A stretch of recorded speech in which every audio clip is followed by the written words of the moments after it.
Die Judenfrage, it used to be called, even by Jews. The Jewish question. I find I quite like this interrogative formulation, since the question, as Gertrude Stein once famously, if terminally, put it, may be more absorbing than the answer. Of course, one is flirting with calamity in phrasing things this way, as I learned in school when the Irish question was discussed by some masters as the Irish problem.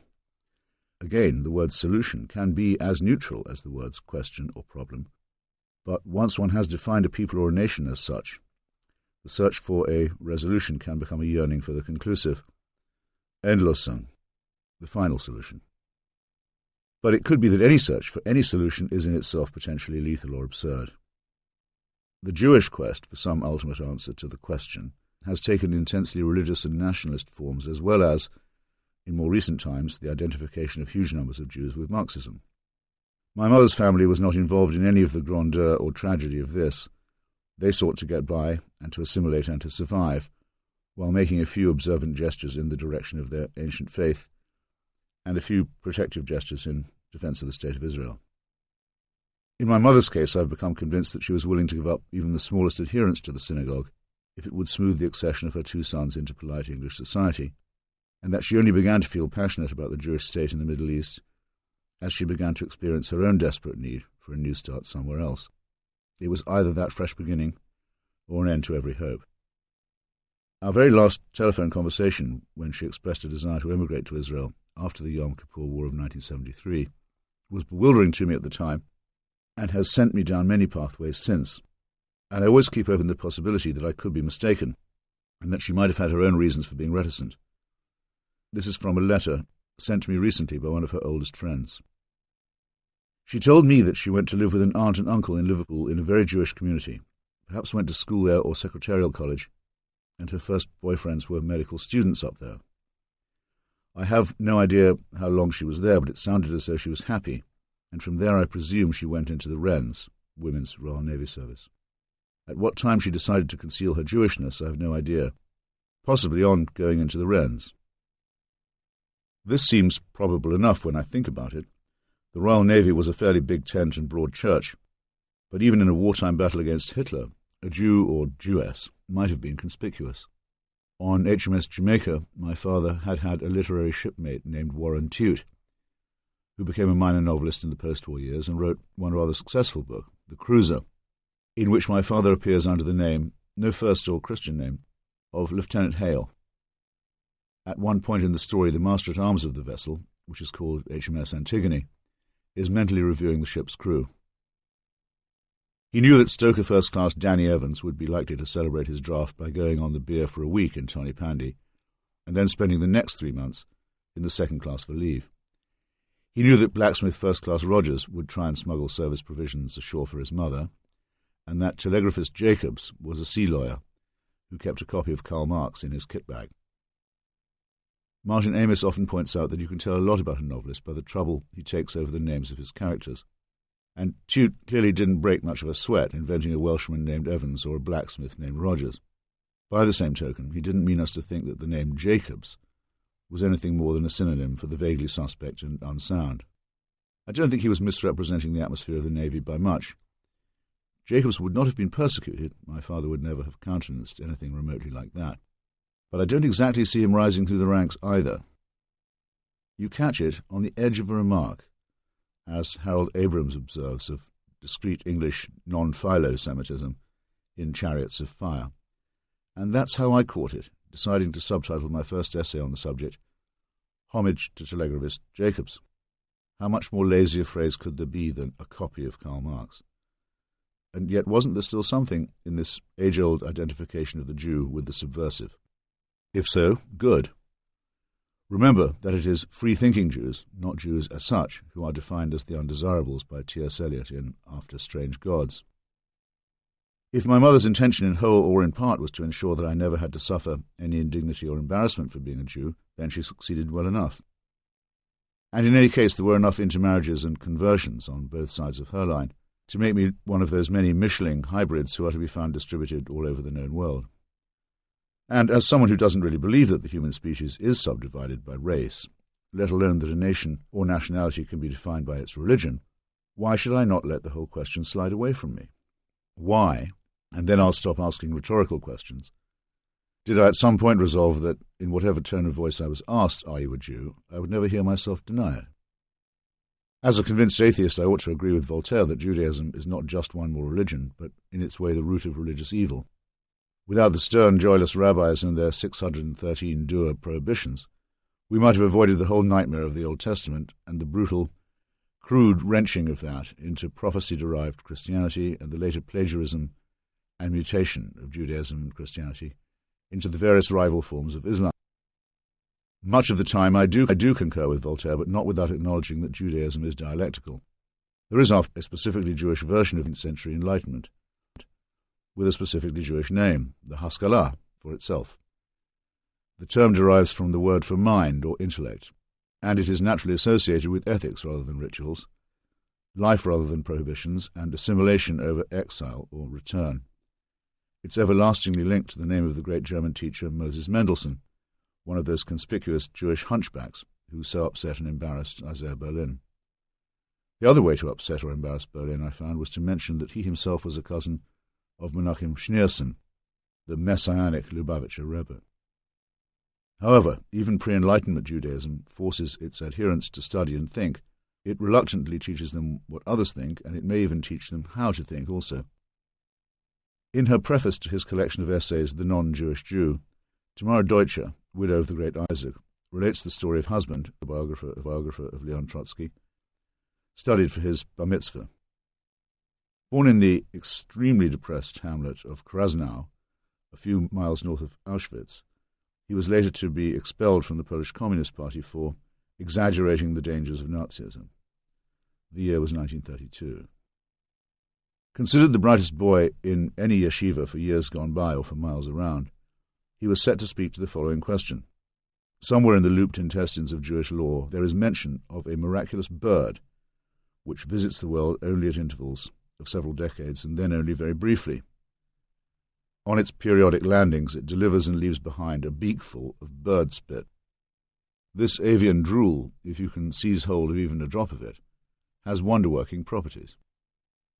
Now comes the crucial question. Surely you saw it coming. Is the bird spit to be reckoned as kosher or as treif? The boy Isaac spoke for several hours on the rival theories of this dispute and on the competing commentaries on those rival theories, and of course on the commentaries on those commentaries. He used to say later that such onerous mental and textual labour did not serve to train the mind at all, but rather, like the rote memorization of the Quran, stultified it. I'm not sure that I agree. Much of my Marxist and post-Marxist life has been spent in apparent hair-splitting and logic-chopping, and I still feel that the sheer exercise can command respect. It may even build muscle. Should I, too, prefer the title of non-Jewish Jew? For some time I would have identified myself strongly with the attitude expressed by Rosa Luxemburg, writing from prison in 1917, to her anguished friend Mathilde Worm. What do you want with these special Jewish pains? I feel as close to the wretched victims of the rubber plantations in Putumayo and the blacks of Africa with whose bodies the Europeans play ball. I have no special corner in my heart for the ghetto. I am at home in the entire world, where there are clouds and birds and human tears. An inordinate proportion of the Marxists I have known would probably have formulated their own views in much the same way. It was almost a point of honour not to engage in thinking with the blood, to borrow a notable phrase from D.H. Lawrence, and to immerse Jewishness in other and wider struggles. Indeed, the old canard about rootless cosmopolitanism finds a perverse sort of endorsement in Jewish internationalism. The more emphatically somebody stresses that sort of rhetoric about the suffering of others, the more likely I would be to assume that the speaker was a Jew. Does this mean that I think there are Jewish characteristics? Yes, I think it must mean that. During the Bosnian War in the late 1990s, I spent several days travelling around the country with Susan Sontag and her son, my dear friend David Reef. On one occasion, we made a special detour to the town of Zenica, where there was reported to be a serious infiltration of outside Muslim extremists, a charge that was often used to slander the Bosnian government of the time. We found very little evidence of that, but the community itself was much riven as between Muslim, Croat, and Serb. No faction was strong enough to predominate. Each was strong enough to veto the other's candidate for the chairmanship of the city council. Eventually, and in a way that was characteristically Bosnian, all three parties called on one of the town's few Jews and asked him to assume the job. We called on him and found that he was also the resident intellectual with a natural gift for synthesizing matters. After we left him, Susan began to chortle in the car. "What do you think?" she asked. "Do you think that the only dentist and the only shrink in Zenitzer are Jewish also?" It would be dense to have pretended not to see her joke. The Jewish Orthodox word for a heretic, which a heretic may also use for himself or herself, is apikoros. It derives from Epicurean and perfectly captures the division between Athens and Jerusalem. One notorious apikoros, named Hiwa al-Balkhi, writing in 9th century Persia, offered 200 awkward questions to the faithful. He drew upon himself the usual thunderous curses. May his name be forgotten, may his bones be worn to nothing. Along with detailed refutations and denunciations by Abraham, Ibn Ezra, and others. These exciting anathemas, of course, ensured that his worrying questions would remain current for as long as the Orthodox commentaries would be read. In this way, rather as when Maimonides says that the Messiah will come, but that he may tarry, Jewishness contrives irony at its own expense. If there is one characteristic of Jews that I admire, it is that irony is seldom, if ever, wasted on them. One of the questions asked by al-Balkhi, and often repeated to this day, is this: why do the children of Israel continue to suffer? My grandmother Dodo thought it was because the Goyim were jealous. The Seder for Passover, which is a shamefaced simulacrum of a Hellenic question-and-answer session, even including the wine, tells the children that it's one of those things that happens to every Jewish generation. After the Shoah, or Enlosung, or Holocaust, many rabbis tried to tell the survivors that the immolation had been a punishment for exile, or for insufficient attention to the covenant. This explanation was something of a flop with those whose parents or children had been the raw material for the proof, so for a time the professional interpreters of God's will went decently quiet. This interval of ambivalence lasted until the War of 1967, when it was announced that the divine purpose could be discerned after all. How wrong, how foolish to have announced its discovery prematurely. The exile and the Shoah could now both be understood as part of a heavenly, if somewhat roundabout, scheme to recover the Wailing Wall in Jerusalem and other pieces of biblically mandated real estate. I regard it as a matter of self-respect to spit in public on rationalizations of this kind.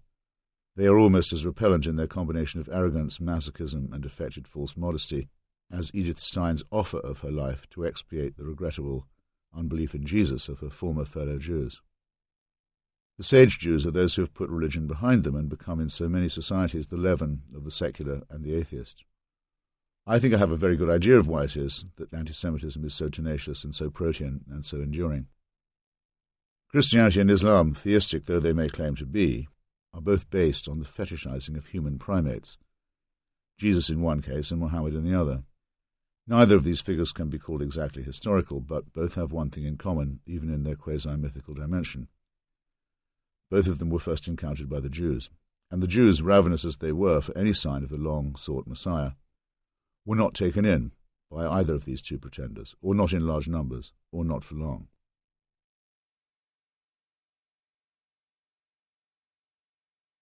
If you meet a devout Christian or a believing Muslim, you are meeting someone who would give everything he owned for a personal face-to-face meeting with the blessed founder or prophet. But in the visage of the Jew, such ardent believers encounter the very figure who did have such a precious moment, and who spurned the opportunity, in turn shrugging aside. Do you imagine for a microsecond that such a vile, churlish transgression will ever be forgiven? I myself certainly hope that it will not. The Jews have seen through Jesus and Muhammad. In retrospect, many of them have also seen through the mythical, primitive, and cruel figures of Abraham and Moses. Nearer to our own time, in the bitter combats over the work of Marx and Freud and Einstein, Jewish participants and protagonists have not been the least noticeable. May this always be the case whenever any human primate sets up or is set up by others as a messiah. The most recent instance of Jewish belief in a rescue from the agonies of doubt and insecurity is Zionism. The very idea begins as a utopia. Theodor Herzl's novel, Alt Neuland, about the return, is the only utopian fiction ever written that has come true, if it has. But I've learned to distrust utopias and to prefer satires. Marcel Proust was laughing at Herzl when he advocated a new Gomorrah, where same-sex people could have their own Levantine state. He actually might have liked some areas of today's Tel Aviv. Arthur Koestler, drifting over the Arctic in a Zeppelin in 1932, dropped a Star of David flag onto the tundra of Novaya Zemlya and claimed it for a Hebrew national home. Stalin himself set aside a special territory for Jews in the faraway territory of Birobidzhan. By the time my mother told me that she wanted to move to Israel in 1973, the utopian element was still being emphasized, but with perhaps a fraction less enthusiasm. It was more because I thought she might be risking herself by moving to a zone of conflict that I uttered discouraging noises. But I was also becoming aware that she might be taking part in the perpetuation of an injustice. I didn't myself visit the Holy Land until a couple of years later, but when I did, I was very much dismayed. Long before it was known to me as a place where my ancestry was even remotely involved, the idea of a state for Jews or a Jewish state, not quite the same thing, as I failed at first to see, had been sold to me as an essentially secular and democratic one. The idea was a haven for the persecuted and the survivors, a democracy in a region where the idea was poorly understood, and a place where, as Philip Roth had put it in a one-handed novel that I read when I was about 19, even the traffic cops and soldiers were Jews. This, like the other emphases of that novel, I could grasp. Indeed, my first visit was sponsored by a group in London called the Friends of Israel. They offered to pay my expenses, that is, if on my return I would come and speak at one of their meetings. I still haven't submitted that expenses claim. The misgivings I had were of two types, both of them ineradicable. The first and the simplest was the encounter with everyday injustice. By all means the traffic cops were Jews, but so it turned out were the colonists and ethnic cleansers and even the torturers. It was Jewish leftist friends who insisted that I go and see towns and villages under occupation, and sit down with Palestinians who were living under house arrest, if they were lucky, or who were squatting in the ruins of their demolished homes if they were less fortunate. In Ramallah I spent the day with the beguiling Raimonda Tawil, confined to her home for committing no known crime, save that of expressing her opinions. For some reason what I most remember is a sudden exclamation from her very restrained and respectable husband, a manager of the local bank. I would prefer living under a Bedouin Mukhtar to another day of Israeli rule. He had obviously spent some time thinking about the most revolting possible Arab alternative. In Jerusalem I visited the Tutungi family, who could produce title deeds going back generations, but who were being evicted from their apartment in the old city to make way for an expansion of the Jewish quarter. Jerusalem, that place of blood since remote antiquity. Jerusalem, over which the British and French and Russians had fought a foul war in the Crimea, and in the mid-19th century, on the matter of which Christian church could command the keys to some holy sepulchre. Jerusalem, where the anti-Semite Balfour had tried to bribe the Jews with the territory of another people, in order to seduce them from Bolshevism and continue the diplomacy of the Great War. Jerusalem, that pest house in whose environs all zealots hope an even greater and final war can be provoked. It certainly made a warped appeal to my sense of history. In the less heroic and shorter term, what of justice and its Jewish resonance? Suppose that a man leaps out of a burning building, as my dear friend and colleague Jeff Goldberg sat and said to my face over a table at La Tomate in Washington not 2 years ago, and lands on a bystander in the street below. Now, make the burning building be Europe and the luckless man underneath be the Palestinian Arabs. Is this a historical injustice? Has the man below been made a victim, with infinite cause of complaint and indefinite justification for violent retaliation? My own reply would be a provisional no, but only on these conditions. The man leaping from the burning building must still make such restitution as he can to the man who broke his fall, and must not pretend that he never even landed on him. And he must base his case on the singularity and uniqueness of the original leap. It can't, in other words, be leap, leap, leap for 4 generations and more. The people underneath cannot be expected to tolerate leaping on this scale and of this duration, if you catch my drift. In Palestine, tread softly, for you tread on their dreams. And do not tell the Palestinians that they were never fallen upon and bruised in the first place. Do not shame yourself with the cheap lie that they were told by their leaders to run away. Also, stop saying that nobody knew how to cultivate oranges in Jaffa until the Jews showed them how. Making the desert bloom, one of Yvonne's stock phrases, makes desert dwellers out of people who were the agricultural superiors of the Crusaders. In the mid-1970s, Jewish settlers from New York were already establishing second homes for themselves on occupied territory. From what burning house were they leaping? I went to interview some of these early Jewish colonial zealots, written off in those days as mere fringe elements, and found that they called themselves Gush Emunim, or, it sounded just as bad in English, the Block of the Faithful.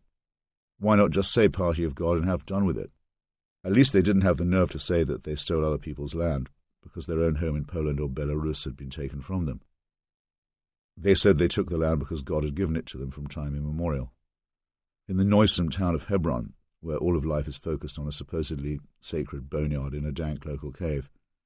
One of the world's less pretty sights is that of supposed yeshiva students toting submachine guns and humbling the Arab inhabitants. When I asked one of these charmers where he got his legal authority to be a squatter, he flung his hand, index finger outstretched, toward the sky. Actually, and this was where I began to feel seriously uncomfortable, some such divine claim underlay not just the occupation, but the whole idea of a separate state for Jews in Palestine. Take away the divine warrant for the Holy Land, and where were you, and what were you? Just another land thief, like the Turks or the British. Except that in this case you wanted the land without the people. And the original Zionist slogan, a land without a people for a people without a land, disclosed its own negation when I saw the densely populated Arab towns dwelling sullenly under Jewish tutelage. You want irony? How about Jews becoming colonizers at just the moment when other Europeans had given up on the idea? The great Jewish historian Jacob Talman once wrote an open letter to Prime Minister Menachem Begin in which he specified that he didn't particularly care about the Arabs and their so-called rights and complaints. What disturbed him was the messianic tone of the Israeli regime, which seemed to assume that destiny and prophecy would act as a solvent to all the apparently insoluble questions. Thus to my second worry, which even in the relatively palmy days of the mid-1970s was this.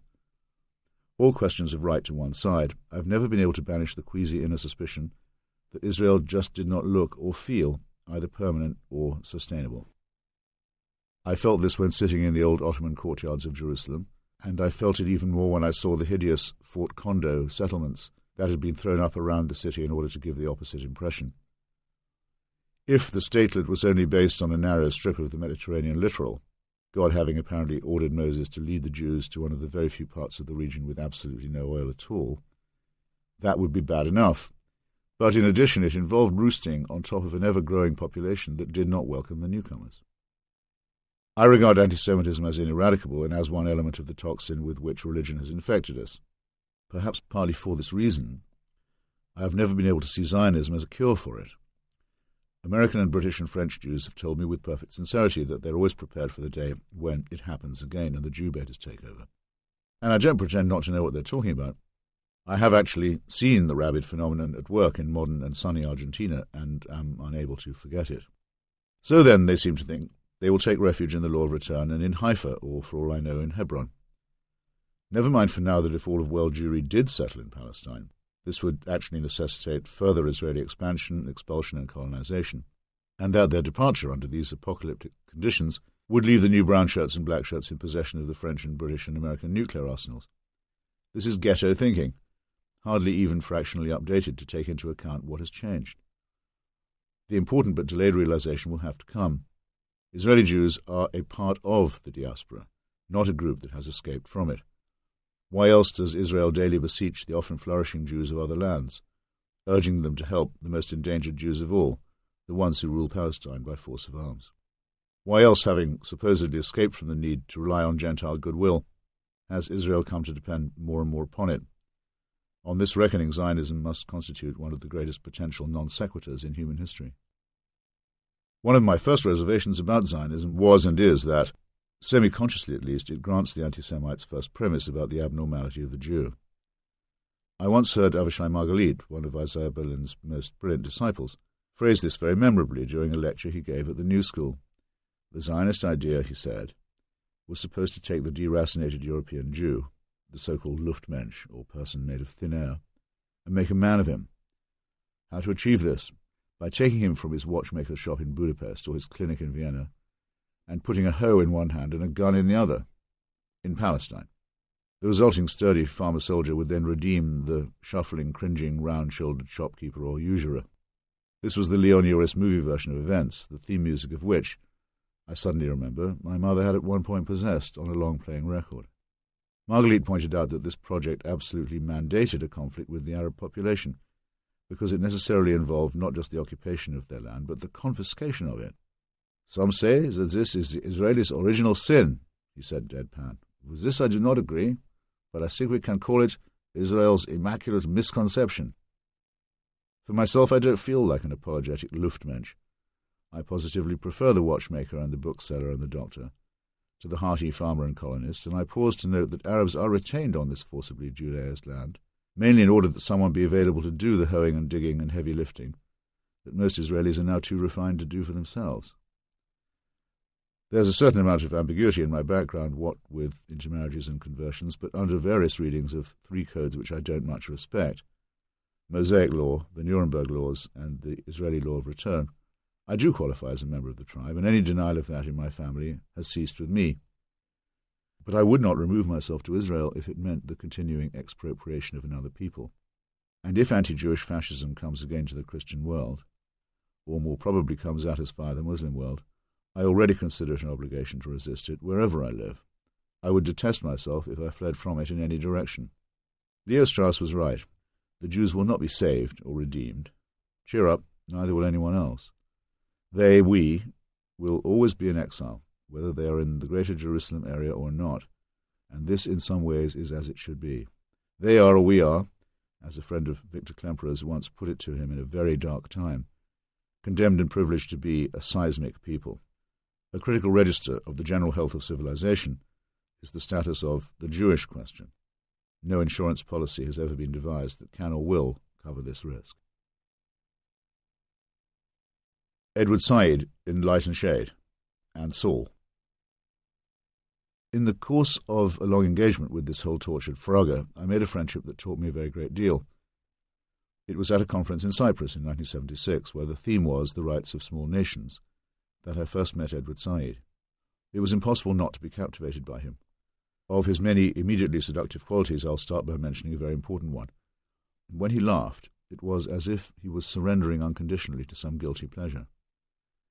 At first, the very picture of professorial rectitude, with faultless tweeds, cravats, and other accoutrements, the pipe also being to the fore, he would react to a risque remark or a disclosure of something vaguely scandalous, as if a whole Trojan horse of mirth had been smuggled into his interior and suddenly disgorged its contents.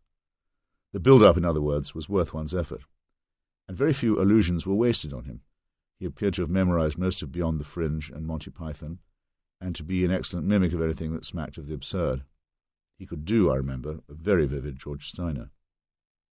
I had not particularly liked the way in which he wrote about literature in Beginnings, and I was always on my guard, if not outright hostile, when any tincture of deconstruction or postmodernism was applied to my beloved canon of English writing. But when Edward talked about English literature and quoted from it, he passed the test that I always privately apply. Do you truly love this subject, and could you bear to live for one moment if it was obliterated? I was on my way to Israel from Cyprus, and he gave me some Palestinian contacts to look up, mainly at Bezeit University near Ramallah. Everybody he suggested I meet proved to be welcoming, sane, secular, and realistic. Over the years, whenever I went to Beirut or Syria or elsewhere in the region, he always seemed to have access to people of that stripe. Though he never actually joined it, he was close to some civilian elements of the Democratic Front for the Liberation of Palestine, which was the most communist and, in the rather orthodox sense, of the Palestinian formations. I remember Edward once surprising me by saying, and apropos of nothing, "Do you know something I've never done in my political career? I've never publicly criticized the Soviet Union. It's not that I terribly sympathize with them or anything, it's just that the Soviets have never done anything to harm me or us." At the time, I thought this a rather naive statement, perhaps even a slightly contemptible one, but by then I had been in parts of the Middle East where it could come as a blessed relief to meet a consecrated Moscow-line atheist dogmatist, if only for the comparatively rational humanism that he evinced amid so much religious barking and mania. The last time I heard an orthodox Marxist statement that was music to my ears was from a member of the Rwanda Patriotic Front during the mass slaughter in the country. The terms Hutu and Tutsi, he said severely, are merely ideological constructs describing different relationships to the means and mode of production. But of course, it was only later to have occurred to me that Edward's pronounced dislike of George Orwell was something to which I ought to have paid more attention. After Cyprus, the next time I saw Edward was in New York, and when I went to call on him, up in Morningside Heights, I discovered the sidewalk around his building was alive with cops and security types. It was the era of the Jimmy Carter, Anwar Sadat, Menachem Begin, Camp David deal, where the three leaders had attempted to square the circle by confecting an agreement in the absence of any representative of the Palestinians. Perhaps a bit sensitive to this rather conspicuous lacuna, Sadat had had one of his public fits of improvisation and caprice and declared, without asking any permission or giving any notice, that the good Professor Edward Said of Columbia University might perhaps make the necessary interlocutor for his dispossessed and in this case excluded people. It was the first time I'd seen the media cliché in full action, but yes, within hours the world had beaten a path to Edward's door, and I in turn had to beat my way through to his apartment for dinner. He was dismayed at Sadat's presumption and embarrassed, as was his lovely Lebanese wife, Mariam, at the unsolicited attention it had earned him. I learned a lot that evening, including a crucial thing about Edward that so many people failed ever to understand about him. This was that he did not consider himself a direct victim of 1947-48 and the Israeli triumph. His family had in the long run lost a lot of property in Jerusalem and suffered a distinct loss of pride, but he firmly declined to call himself a refugee. He had left Jerusalem for Egypt in good time, completed his studies at a parodic English-style boarding school in Cairo, with Omar Sharif wielding the punitive gym shoe as the sadistic head boy of Kitchener House, and gone on, with his original American passport, to qualify many times over at various universities in the United States. He owed his current eminence at Columbia to the special encouragement of Lionel Trilling. However, it was precisely because he wasn't a penniless or stateless refugee, even if the family had lost the lovely old house in Jerusalem where Martin Buber later lived, that he felt such a strong responsibility for those who were. I was to grow used to hearing, around New York, the annoying way in which people would say, Edward Said, such a suave and articulate and witty man, with the unspoken suffix for a Palestinian. It irritated him too, naturally enough, but in my private opinion it strengthened him in his determination to be an ambassador or spokesman for those who lived in camps or under occupation, or both. He almost overdid the ambassadorial aspect, if you ask me, being always just too faultlessly dressed and spiffily turned out. Fools often contrasted this attention to his tenure with his membership of the Palestine National Council, the then parliament in exile of the people without a land. In fact, his taking part in this rather shambolic assembly was a kind of noblesse oblige, an assurance to his landsmen, and also to himself, that he had not allowed and never would allow himself to forget their plight. The downside of this noblesse was only to strike me much later on. I continued to observe how tightly and crisply he was buttoned and tied, as well as to notice that the well-wrapped contents were under pressure. I once walked Martin Amis up through the Morningside Heights area to go and call upon Edward, whose reviews and essays I'd been urging Martin to print in his literary pages at the New Statesman.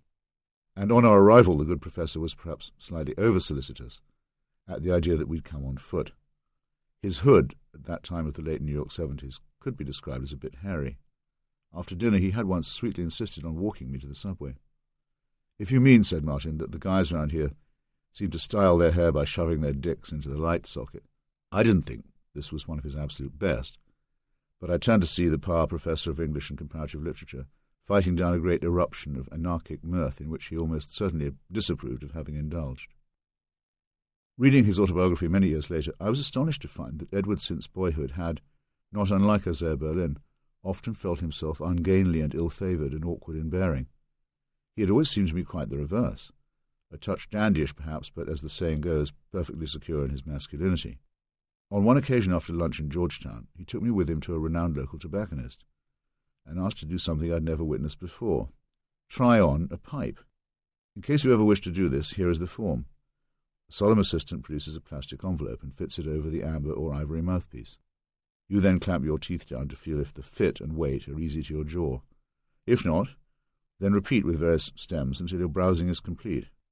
In those days I could have inhaled 10 cigarettes and drunk 3 Tanqueray martinis in the time spent on such flaneur flippancy, but I admired the commitment to smoking nonetheless. Taking coffee with him once in a shopping mall in Stanford, I saw him suddenly register something over my shoulder. It was a ladies' dress shop. He excused himself and dashed in, to emerge soon after with some fashionable and costly-looking bags. "Mariam," he said, as if by way of explanation, "has never worn anything that I have not bought for her." On another occasion in Manhattan, after acting as a magnificent encyclopedic guide around the gorgeous Andalusia al-Andalus exhibition at the Museum of Modern Art, he was giving lunch to Carol and to me when she noticed that her purse had been lost or stolen. At once he was at her service, not only suggesting shops in the vicinity where a replacement might be found, but also offering to be her guide and adviser until she had selected a suitable new sac à main. I could no more have proposed myself for such an expedition than suggested myself as a cosmonaut, So what this says about my own heterosexual confidence I leave to others. His insecurity, in other words, didn't show at all where he feared it did, in his carriage or his turnout, nor did he let it show when he was lecturing or otherwise performing in public. I wish I knew anything about music, but to watch him sit down at the piano was to see someone instantly becoming less self-conscious rather than more. A thing I've sometimes noticed with other artists, as with Annie Leibovitz, instantly acquiring confidence by picking up a camera. No, what made Edward uneasy was the question of Islam. He was so much the picture of different kinds of assimilation that it was almost a case of multiple personalities. He could at one moment be almost a cosmopolitan Jew of the Upper West Side, music-loving, bibliophilic, well-travelled, multilingual. When I asked him for a one-on-one tutorial about George Eliot and Daniel Deronda, for a lecture I planned to give after my own discovery of the occulted Judaism in my own family, he invited me to his apartment. He had by then moved to the Claremont area, and gave me one of the best sessions I've ever had with a teacher, drawing out all the ambivalences of commentary on Anglo-Judaism, from Sir Leslie Stephen to Virginia Woolf, from F.R. Leavis to Lord David Cecil, and making an excursus or two to take in Proust, Sainte-Beuve, and Stephen Marcus. Considering that the novel was, among other things, a romanticization of Zionism that almost completely failed to mention the non-Jewish inhabitants of the territory, I thought that this was exemplary on Edward's part. But this was the other personality at work also, the donnish Englishman with pipe and tweeds, saying, "You might take a look at Frank Leavis on this point, even if it is a bit stodgy." Edward had attended St. George's, Church of England school in Jerusalem. I assert this with knowledge and confidence, in spite of the scurrilous campaign of lies on the subject that was later published in Commentary magazine, and felt himself to be a member of the small and somewhat derided Palestinian Anglican community in the city. He once invited me to lunch with the then Anglican Arab Bishop of Jerusalem, a man later and rather too stereotypically arrested in a gentleman's lavatory during an interval in the Lambeth Conference of the Church of England, and demonstrated great interest in the liturgy and rituals of the old place. Arab nationalism in its traditional form was the way in which secular Arab Christians like Edward had found and kept a place for themselves, while simultaneously avoiding the charge of being too Western. It was very noticeable among the Palestinians that the most demonstrably extreme nationalists and Marxists were often from Christian backgrounds. George Habash and Naif Fawatmi used to be celebrated examples of this phenomenon, long before anyone had heard of the cadres of Hamas or Islamic Jihad. There was an element of overcompensation involved, or so I came to suspect. It took a while for this disagreement between us to crystallize. I at first thought Edward's Orientalism was a very just and necessary book, in that it forced Westerners to confront their own assumptions about the Levant and indeed the whole of the Orient. My favourite example here was provided by the art critic Robert Hughes, whose Australian family referred contentedly to Indonesia as the Far East when, if you could separate their colonial cosmology from their actual geography, it was in fact their near north.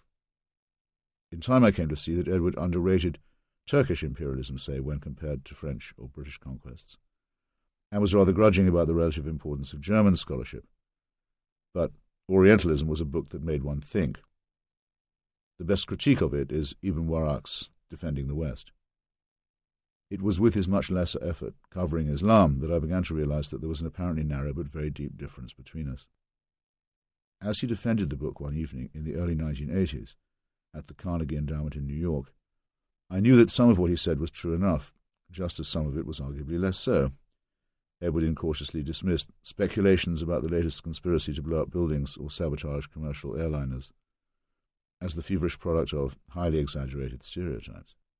Covering Islam took as its point of departure the Iranian Revolution, which by then had been fully counter-revolutionized by the forces of the Ayatollah. Yes, it was true that the Western press, which was one half of the pun about covering, had been naive if not worse about the Pahlavi regime. Yes, it was true that few Middle East analysts had had any concept of the latent power of Shi'ism to create mass mobilization. Yes, it was true that almost every stage of the Iranian drama had come as a complete surprise to the media. But wasn't it also the case that Iranian society was now disappearing into a void of retrogressive piety that had levied war against Iranian Kurdistan and used medieval weaponry such as stoning and amputation against its internal critics, or even against those like unveiled women whose very existence constituted an offense? Living in the Islamic Republic, Azar Nafisi was later to say in her Reading Lolita in Tehran, one of the many books that demonstrates the superiority of literature over religion as a source of morality and ethics, is like having sex with someone you loathe. As the many male victims of rape in the regime's disgusting jails can testify, this state-run pathology of sexual repression and sexual sadism is not content to degrade women only. I'm absurdly proud that James Fenton's poem, The Ballad of the Imam and the Shah, which first appeared in his collection Manila Envelope and which foreshadows some of these pregnant admonitions, is dedicated to me. Edward, genially enough, did not disagree with what I said, but he didn't seem to admit my point either. I wanted to press him harder, so I veered close enough to the ad hominem to point out that his life, the life of the mind, the life of the book collector and music lover, and indeed of the gallery-goer, appreciator of the feminine, and occasional boulevardier, would become simply unlivable and unthinkable in an Islamic republic. Again, he could accede politely to my point, but carry on somehow as if nothing had been conceded. I came slowly to realize that with Edward too I was keeping two sets of books. We agreed on things like the First Palestinian Intifada, another event that took the Western press completely off guard, and we collaborated on a book of essays that asserted and defended Palestinian rights. This was in the now hard-to-remember time when all official recognition was withheld from the PLO. Together we debated Professor Bernard Lewis and Leon Wieseltier at a once-celebrated conference of the Middle East Studies Association in Cambridge in 1986, tossing and goring them somewhat in a duel over academic objectivity in the wider discipline. But even then I was indistinctly aware that Edward didn't feel himself quite at liberty to say certain things, while at the time feeling rather too much obliged to say certain other things. A low point was an almost uncritical profile of Yasser Arafat that he contributed to Interview magazine in the late 1980s. In those days, though, an adherence to Arafat was at least compatible with the Algiers Declaration of the PLO, which Edward had striven to bring about. To remember this agreement now is to recall an almost vanished moment. The PLO was to renounce the clauses in its charter, which either called for the demolition of the Israeli state or suggested that Jews had no place in Palestine to begin with. At Algiers, Edward's reasoning prevailed, and the left rejectionist alliance of George Habash and Naifa Watmeh, after stormy and emotional debate, lost. Morally, I felt that this deserved more praise than it received.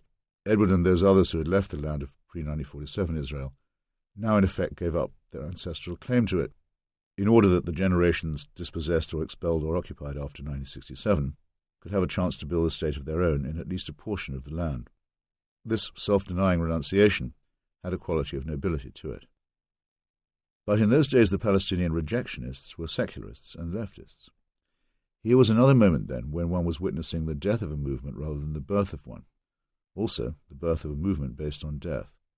There came a day I can't forget when I was in Jerusalem with my old comrade Professor Israel Shahak. This honest and learned old man, a survivor of the ghettos of Poland and the camp at Bergen-Belsen, had emigrated to Israel after the war and later became the loudest individual voice for Palestinian rights and the most deadly critic of the Torah-based land thieves and vigilantes. Shahak it was who had introduced me to the life-giving work of Benedict, formerly Baruch, until he was excommunicated and anathematized, Spinoza, one of the great unacknowledged moral critics of our time. Shahak did not save his withering reproaches only for the Zionists. I wish I could replicate his warm Mittel Europa gutturals. Christopher, you have maybe followed this new debate in Gaza between forces of the Hamas and Islamic Jihad? You have not? Then I must tell you, it will much repay your interest. Here was the ominously emergent great subject. We are speaking of the late 1980s and early 1990s. The Islamic Jihad forces in Gaza were saying in their propaganda that the whole of Spain, and not just Andalusia, was land stolen from Islam and that its immediate return should be demanded. The Hamas strategists were responding that, full as the Palestinian plate currently was, this might not be the moment to call for the Islamation of the entire Iberian Peninsula. Perhaps for now, just the return of Andalusia would do. However, and almost as if not to be outdone, the Hamas website did feature the Protocols of the Elders of Zion, an anti-Semitic fabrication originally perpetrated by the Christian Orthodox right wing in Russia, which, because of forgery after all, is at least a false copy of a true bill. It is wrong to describe even as a forgery.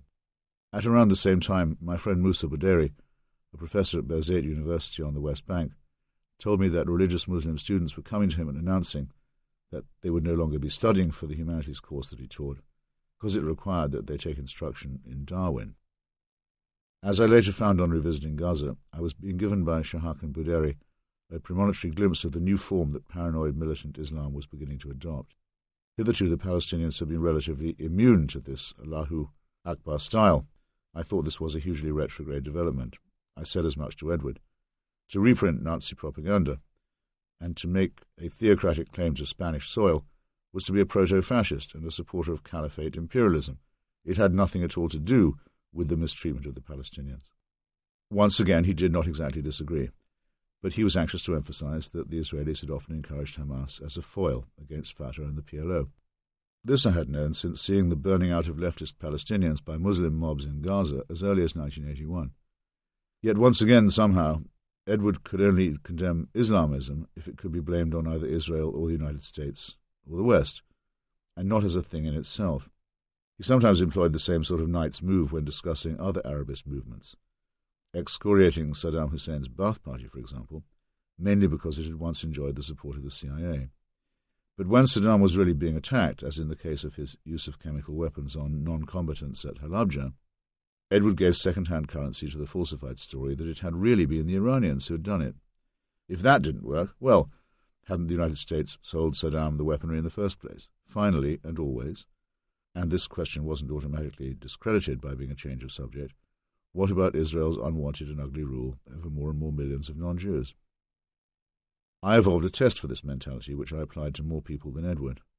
What would or did the relevant person say when the United States intervened to stop the massacres and dispossessions in Bosnia-Herzegovina and Kosovo? Here were two majority Muslim territories and populations being vilely mistreated by Orthodox and Catholic Christians.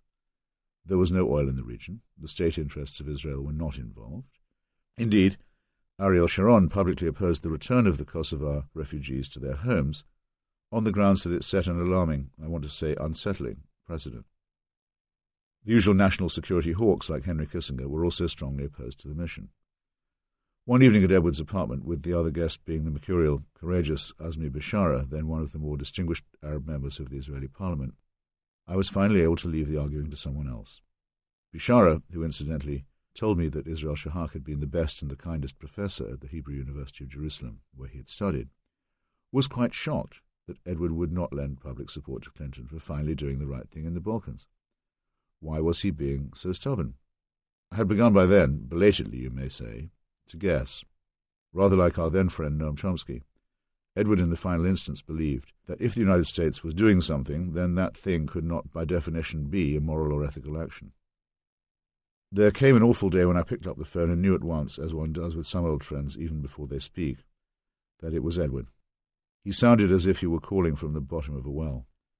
I still thank my stars that I didn't say what I nearly said, because the good professor's phone pals were used to cheering or teasing him out of bouts of pessimism and insecurity when he would sometimes say ridiculous things like, "Hope you don't mind being disturbed by some mere wog and upstart." The remedy for this was not to indulge it, but to reply with bracing and satirical stuff, which would soon get the gurgling laugh back into his throat. But I'm glad I didn't say, "What, Edward, splashing about again in the waters of self-pity?" Because this time he was calling to tell me that he'd contracted a rare strain of leukemia. Not at all untypically, he used the occasion to remind me that it was very important always to make and keep regular appointments with one's physician. The rather striking thing was that from then on he actually became much less sorry for himself. He would often tell quite stoically of soul-devouring doses of chemo.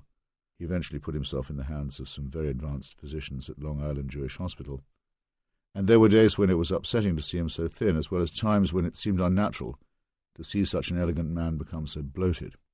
One evening he asked me if it might be a good scheme to talk to Susan Sontag about the metaphors of illness, on which she had herself become so toughened an expert. I thought definitely yes, if only because they would have so much else to discuss. I know they did have the dinner, but the only metaphor that I ever distilled or derived from Edward's eventually lethal sickness was this. Very soon after he found that he was ill, he resigned his position on the Palestine National Council and telephoned me quite happily to tell me so. It was almost as if the intimation of mortality had emancipated him from the everyday requirements of party-mindedness and tribal loyalty. I have sometimes noticed in other people that a clear-eyed sense of impending extinction can have a paradoxically liberating effect, as in, at least I don't have to do that anymore.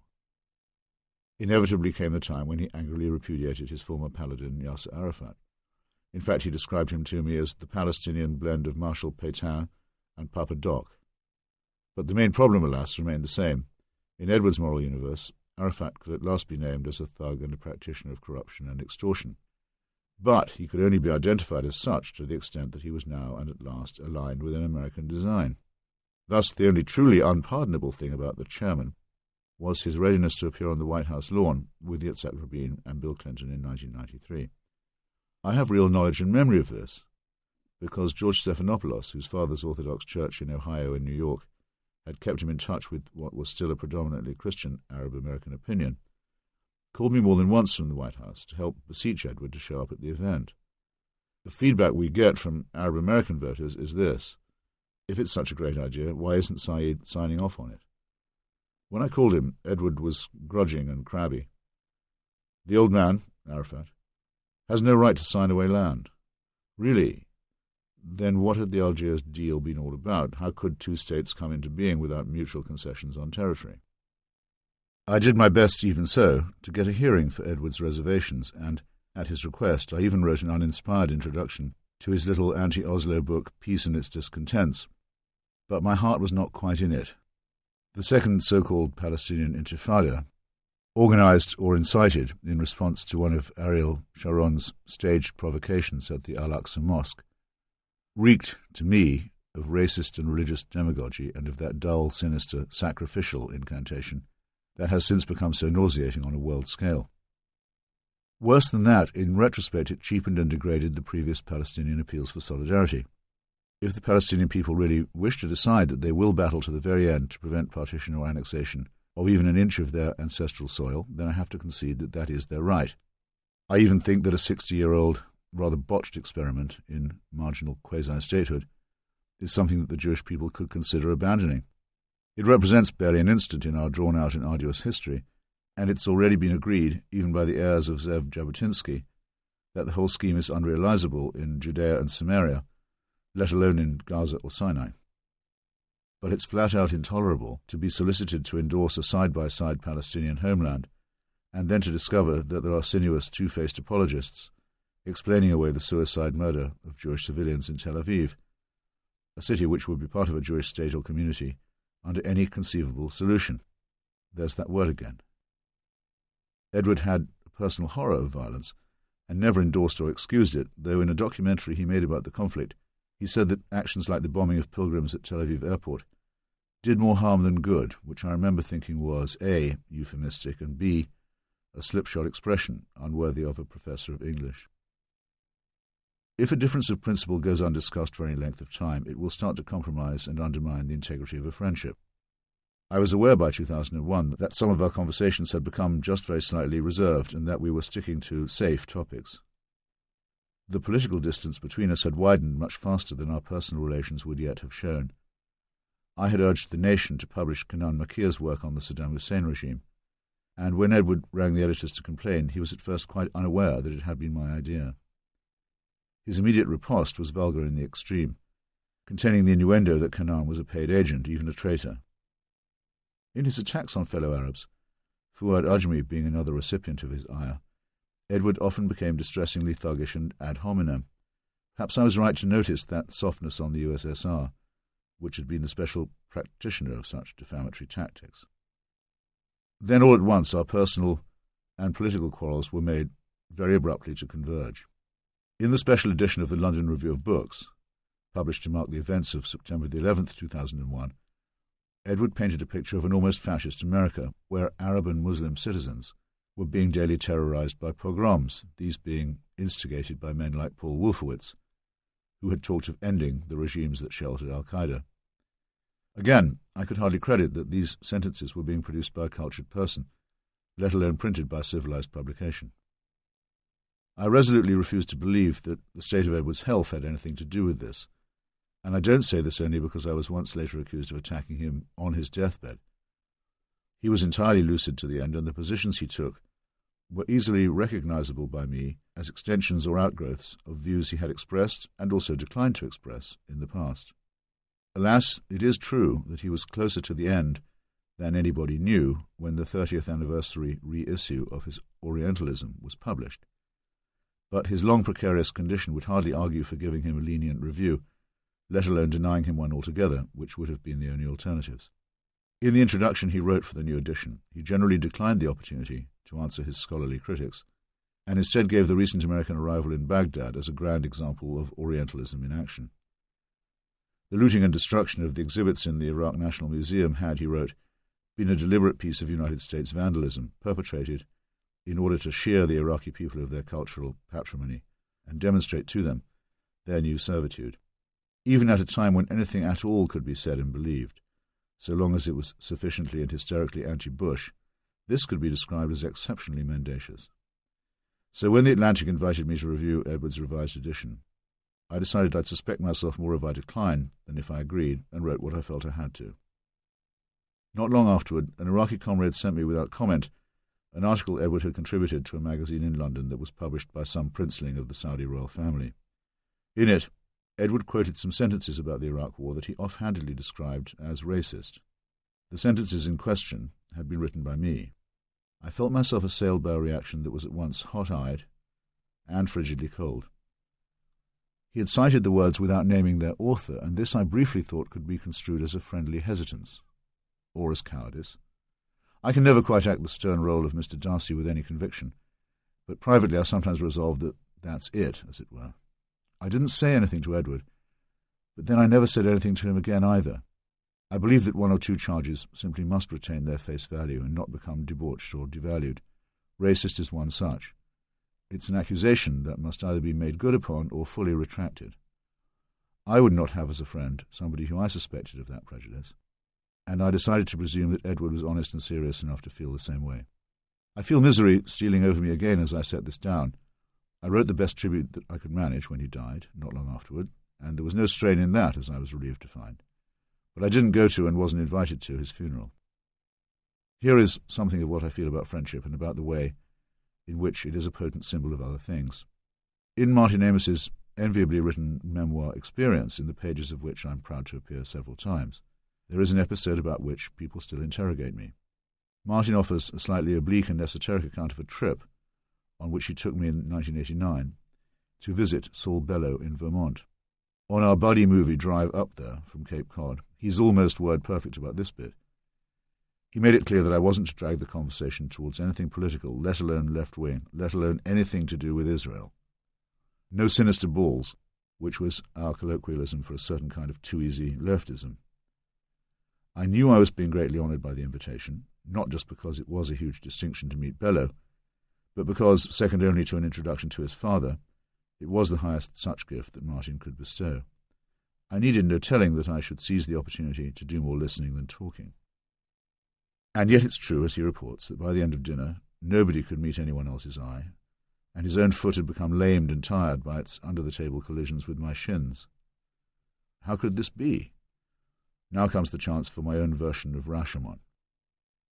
Bellow had greeted us and given us drinks, and if I say so myself, I'd justified Martin's confidence during the pre-dinner stage. Our host made an inquiry about Angus Wilson, to which I happened to know the answer, and also a question about his own past with Whittaker Chambers, to which I could at least suggest a hypothetical solution. Offered a job as book critic for Time magazine as a young man, Bellow had been interviewed by Chambers and asked to give his opinion about William Wordsworth. Replying perhaps too quickly that Wordsworth had been a romantic poet, he'd been brusquely informed by Chambers that there was no place for him at the magazine. Bellow had often wondered, he told us, what he ought to have said. I suggested that he might have got the job if he'd replied that Wordsworth was a once revolutionary poet, who later became a conservative and was denounced by Browning and others as a turncoat. This seemed to Bellow to be probably right. More interesting was the related question: what if he'd kept that job? Bellow in turn had read to us from some of his old writing about and correspondence with poor, mad, smashed John Berryman. Everything was shaping well enough, but right on the wicker table in the room where we were chatting there lay something that was as potentially hackneyed in its menace as Anton Chekhov's gun on the mantelpiece. If it's there in the first act, in other words, the plain intention is that it will be fired before the curtain comes down. All you must do is wait. It was the only piece of printed matter in view, and it was the latest edition of Commentary magazine, and its bannered cover story headline was Edward Said, Professor of Terror. I hadn't completely wasted my time in dubious battle at New York and Washington and Chicago dinner parties, and I thought I knew when to raise my weary old dukes and when to keep them in my lap. But it was slightly nerve-straining to have to wonder in advance when and how this loaded barrel would be discharged. Dinner was by turns genial and sparkling, but the point came where Bellow made a sudden observation about anti-Zionism and then got up to fetch the magazine and underline his point. Indeed, I think he'd previously underlined some passages of the article as well. It was, even when tested against the depraved standard of polemic that had been set by Norman Podhoritz's editorship, a very coarse attack on Edward. I sat through Bellow's disgusted summary for a while until it calmly came to me that I couldn't say nothing. Conceivably, if Martin had not been there, I might have held my peace, but then, if he hadn't been there, neither would I have been. No, what I mean is that Bellow didn't know that I was a close friend of Edward's, but Martin did. Thus, even though I knew he wanted me to stay off anything controversial, I couldn't allow him to see me sitting there, complicitly, while an absent friend was being defamed. For all he knew, if the company was sufficiently illustrious, I might even let the cock crow for him. That would surely never do. So I said what I felt I ought to say. It wasn't that much, but it was more than enough, and the carefully planned and delightfully executed evening of my very dearest friend was straightway ruined. He suffered more agony than he needed to, because Bellow, as an old former Trotskyist and Chicago street fighter, was used to much warmer work and hardly took offence at all.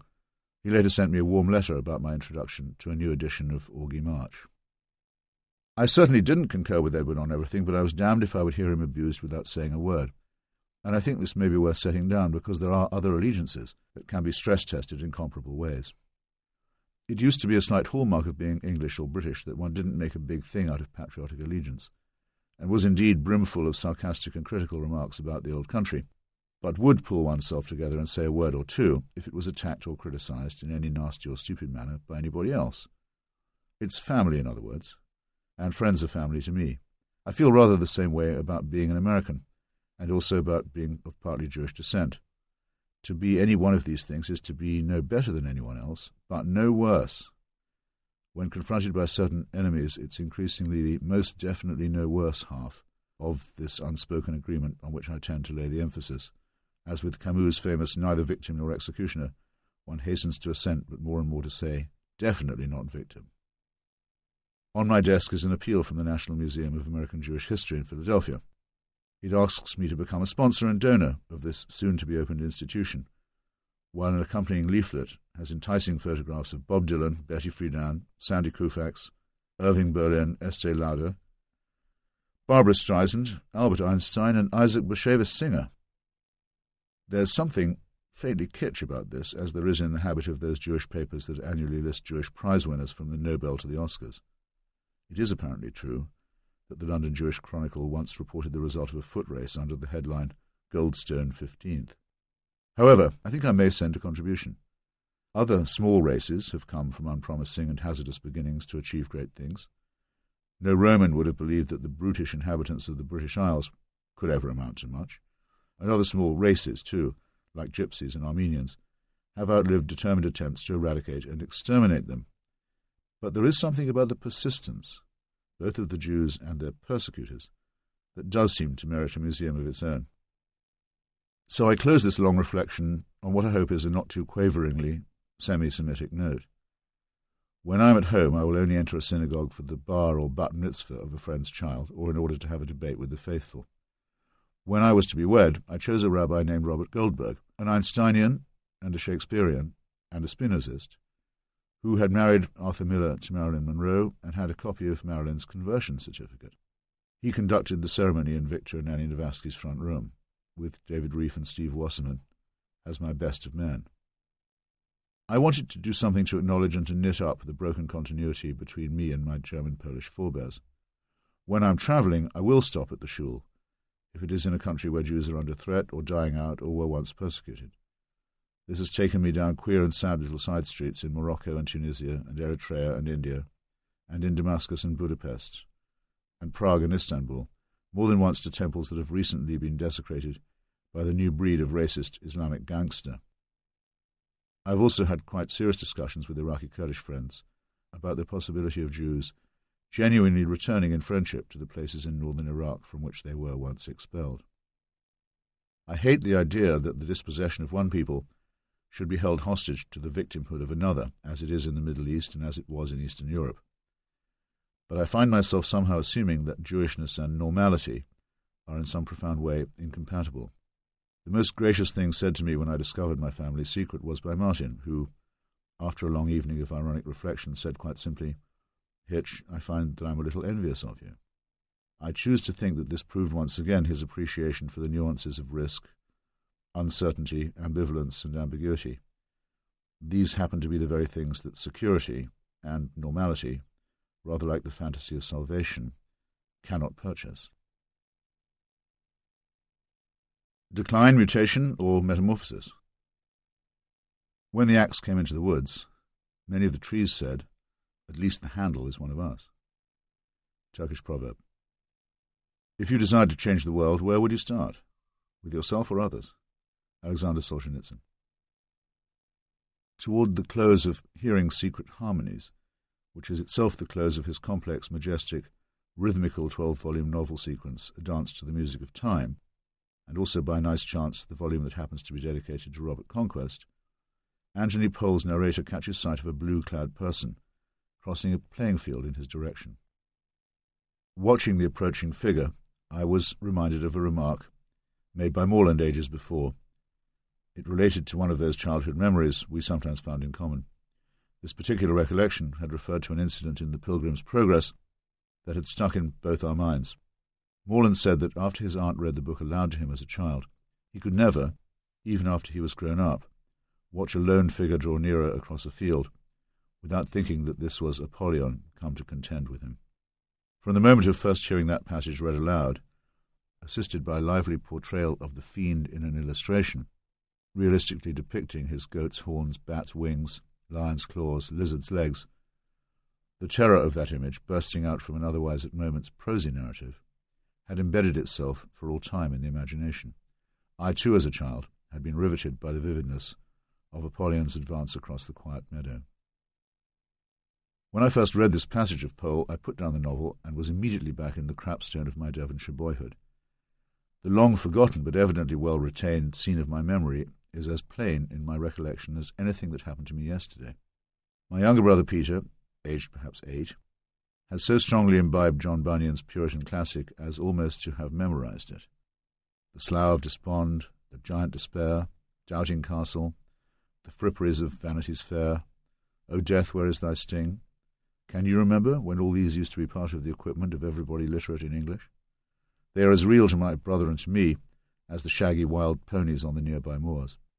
But, coming to the very decisive page that should show Apollyon in all his horrid magnificence, Peter finds that the publishers have bowdlerized the text and withheld this famous illustration from the version made available to the under-10s. He is not to be allowed to look the evil one in the face. This is one of those moments that I choose to think shows the Hitchens family at its best. Under an absolutely unremitting pressure from Peter, my father writes to the local library, to the bookshop, and eventually to the publishers themselves. No objection they can make is met by anything but scornful impatience. With a whim of steel, my younger brother insists that if there is such an image, then he was not born to be shielded from it. I may have imagined this, but I'm not certain that some harassed representative of the publisher does not actually call at our modest terrace house on the edge of Dartmoor, perhaps to confirm that this turbulent boy really is dictating such stuff to Commander Hitchens rather than acting as, say, the innocent front kid in some devil-worshipping or straw dog's coven. I know that I mocked and teased Peter on the subject because I was much too prone to tease him in any case, but the day came when the unabridged version arrived and we could both solemnly turn, with parental supervision of course, but in our own minds, to protect our parents from any shock or trauma, to the colour plate from hell. It was one of those pull-out pages that needs to be unfolded from the volume itself in a 3-stage concertina, and it was anticlimax defined. For one thing, Pole's summary above may have prepared you for this. It was absurdly overdone. A lizard man or snake man might have been represented creepily enough, but this non-artist had hugely overdone the number of possible mutations of leg, wing, and pinion, and also given Apollyon a blazing furnace for a belly. The demon's wicked and gloating expression, looked at from one angle, was merely silly and bilious. I don't remember what the reaction of Yvonne and the Commander and Peter was to this long-awaited appointment with the forces of darkness, but on me it had the effect of reinforcing the growing opinion that all such images were strictly man-made, and indeed mainly designed, like much of religion, for the ignoble purpose of scaring children. That's to one side. What I want to set down is the admiration I felt for Peter in taking things to their uttermost. He was already quite decided that he did not need any protection from unpleasantness or from reality, and so it was immaterial that this particular exposure was to the unreal. Facing it, Captain McWhirr, as Conrad puts it in his Typhoon, always facing it. That's the way to get through. To hand is a letter from Yvonne's dear friend Rosemary, in which she writes to me about the prep school Peter and I both attended and the gigantic and rather questionable chap who ran it. At Mount House, Peter was called before Mr. Wortham for some misdemeanour and said to him, "You may be in command now, but you will never quell the fires within me." You probably know this tale. We've all dined out on it for years. Whenever I see or hear him on TV or radio, I'm aware that that passionate little boy was the father of the man. I did not, in fact, know this tale, but I'm certainly impressed by it because it can only have been conveyed by the mountainous Mr. Wortham himself, who must have been sufficiently disconcerted by Peter's mutinous backchat to report it to my parents. My younger brother has always since shown great steadiness under fire, and in a variety of trying and testing circumstances at that, and it rather pleases me that his taunting enemies, just like the low, cheap crowd that would form around any conspicuous boy in the schoolyard, choose to mock him for being odd. He puts up with this handsomely enough, and he's lived to celebrate the total eclipse of a few politicians of the sad, ingratiating, crowd-pleasing sort, who were once nominated for certain glory by a mediocre press corps, yet had the air let out of them by Peter's questioning in public and his contempt in print. I become rather wistful when I reflect that this demonstration of Hitchensian moral courage has come at the price of a brother who isn't specially moved by our non-English ethnic heritage and who is to outward appearances almost tragically right-wing. My brother's case, plus the late reflection this brings on John Bunyan, convinces me again that there may have been such a thing as the Protestant or even Puritan Revolution. Christopher Hill's attempt to Marxify the idea might not exactly work, but the concept of a time before lords and kings and bishops and popes is an ancient yearning. You can find it in Thomas Paine and Thomas Jefferson, and in poems like Macaulay's magnificent pastiche Naseby, as well as Orwell's 1984, where humble Smith's struggle against Newspeak and the inner party is the moral equivalent of those of Wycliffe and Tyndale and Coverdale, to have the Bible translated out of arcane priestly language and into plain English. Orwell's own favourite line, "by the known rules of ancient liberty," was from John Milton. This might also go to support the satisfying idea of there being such a thing as a Protestant atheist. Much easier to imagine Peter Hitchens as an atheist than as a Muslim, let alone as a Jew or a Catholic. When William Tyndale first went to school in medieval Oxford, I'm pleased to note, his family name was Hitchens.